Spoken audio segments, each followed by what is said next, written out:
I'm very happy to be here with those that are shaping the future of insurance. As it was said, I was tasked to talk about how our industry would look like in 2033. But I won't be doing that.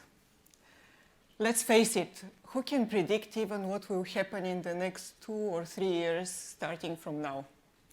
And what I mean by this is like, who would have predicted what happened with us in the past several years?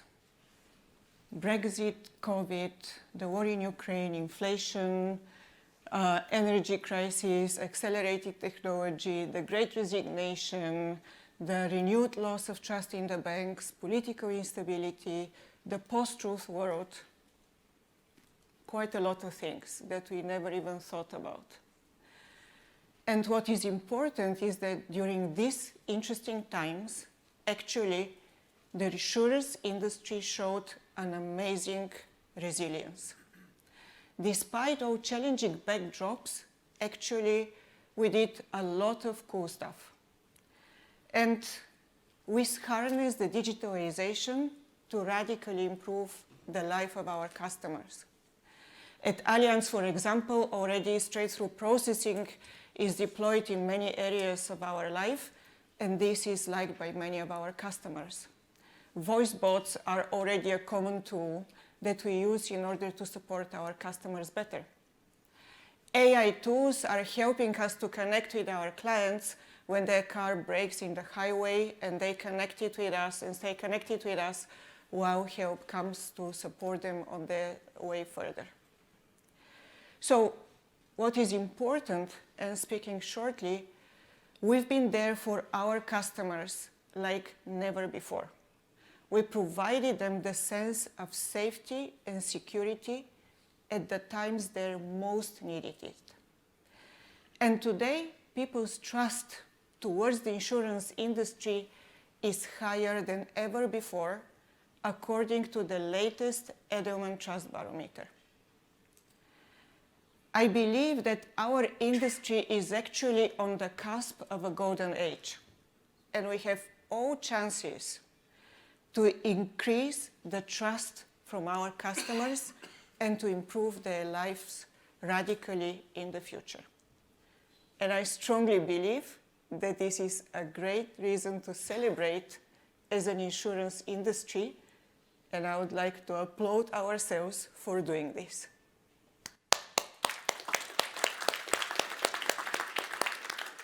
Oh, it doesn't look very optimistic. Come on, where is the energy of the room?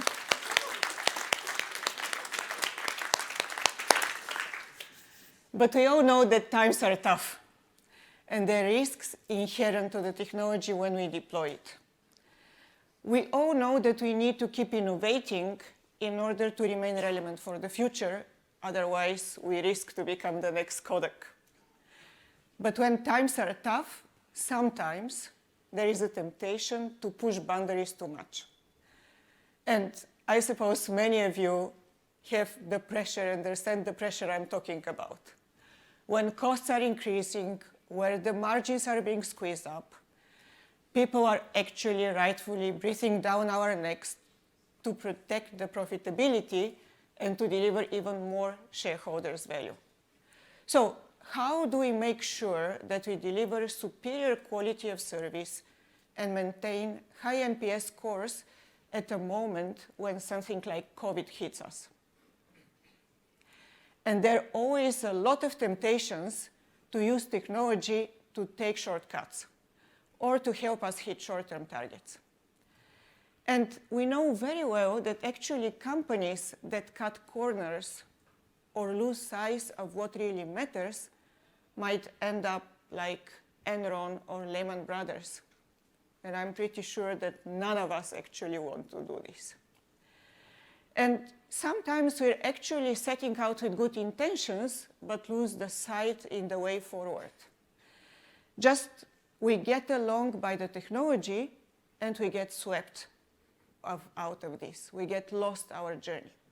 Just to remind you, Dr. Frankenstein started with very good intentions.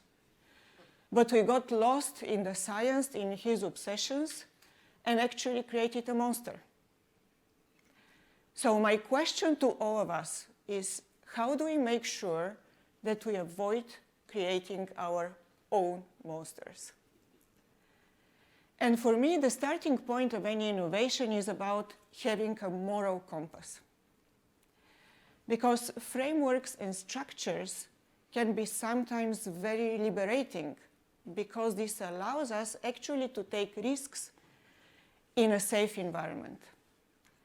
And I take no apologies for talking about morals, because I strongly believe that despite all changes in the world around us, there are certain timeless qualities that always remain the same. So, like any good moral compass, I suppose there are 4 values that are actually characteristic for it. And let me start with the first of it. I believe that the first part of the moral compass is about being humane.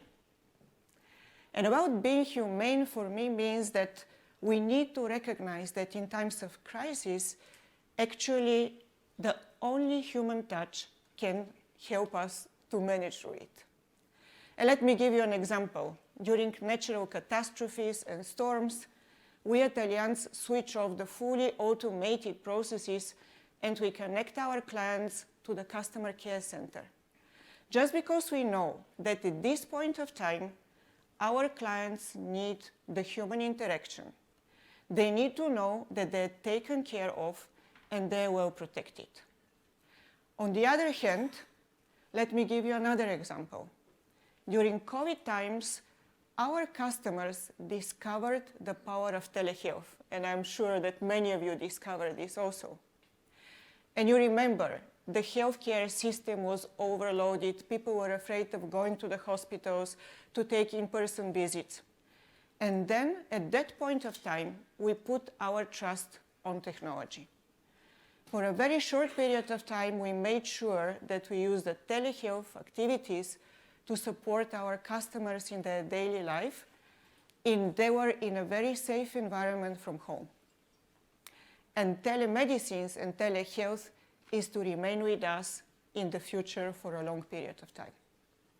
So for me, being humane is about making a solid judgment of when and where human touch is to take the foreseat and the technology is to take the back seat.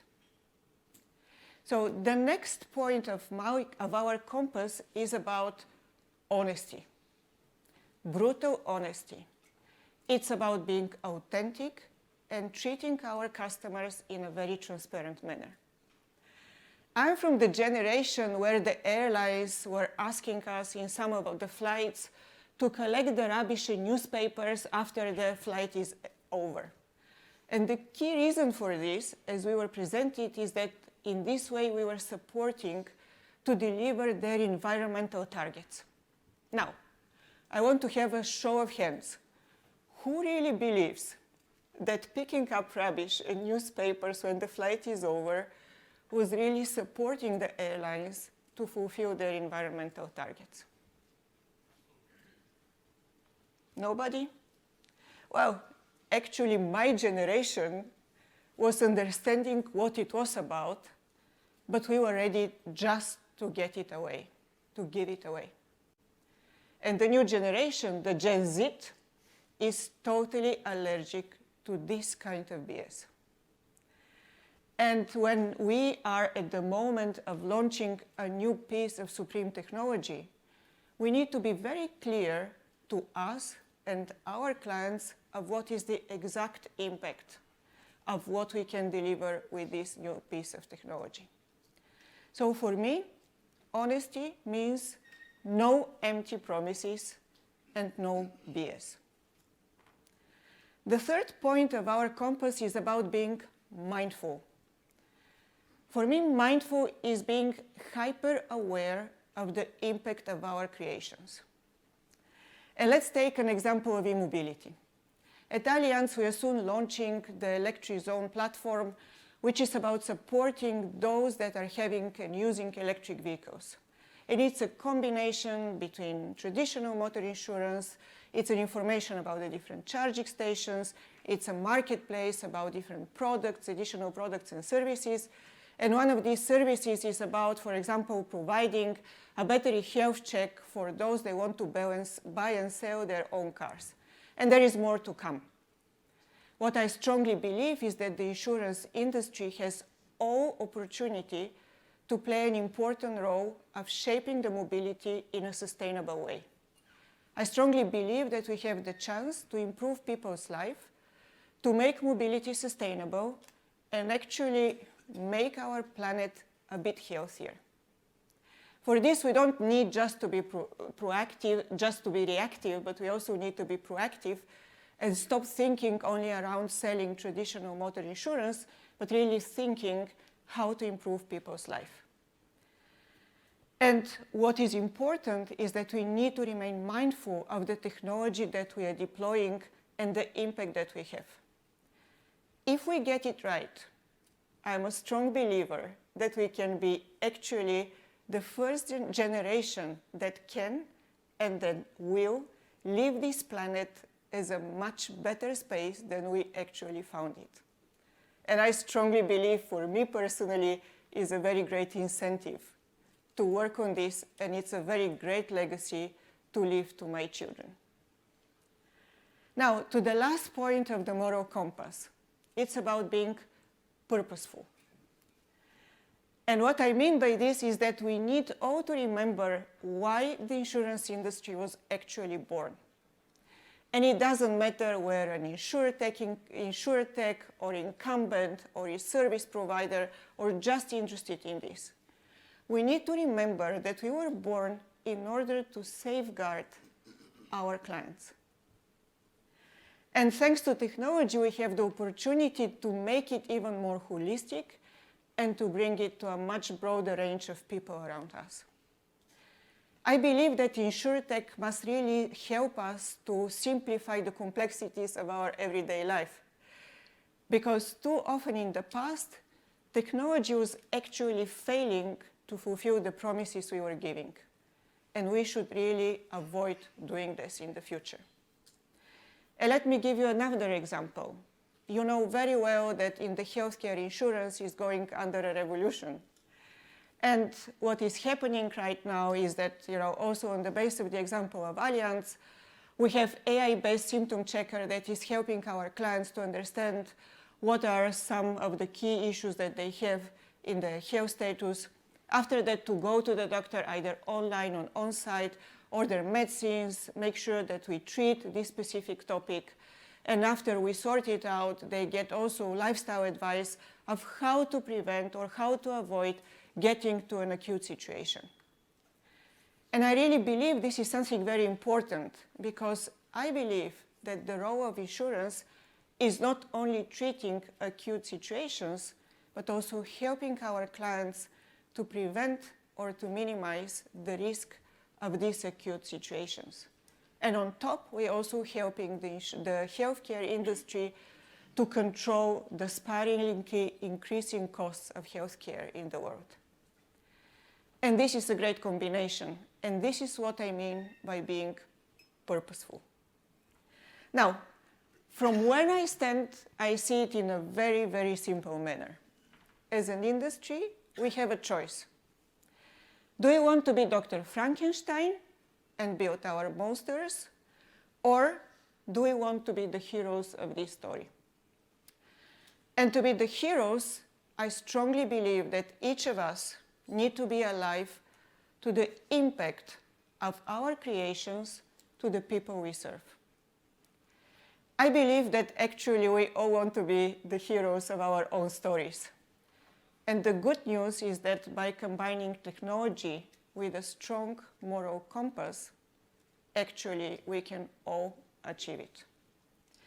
We can leave the world as a much better place than we found it, and leave a very powerful legacy to the future generation.